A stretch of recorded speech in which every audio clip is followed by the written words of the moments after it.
All right, I'm the next.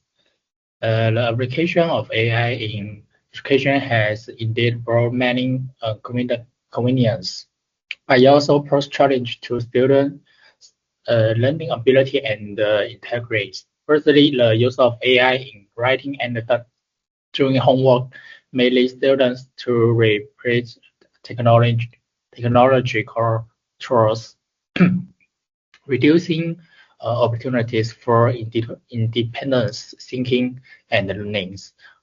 Long-term use may weaken student problem-solving ability, and in the absence of AI system, students may find it difficult to complete complex tests independently.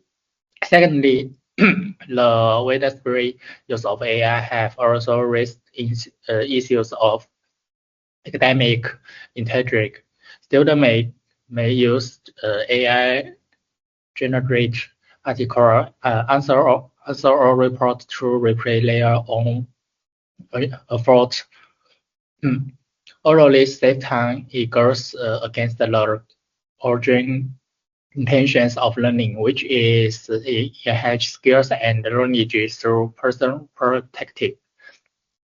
However, AI can also be a powerful assistant in education, providing personalized learning results and helping students master knowledge more effectively.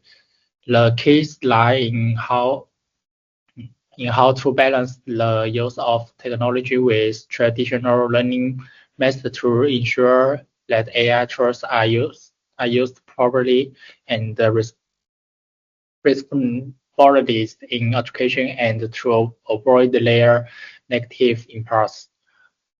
Okay, next.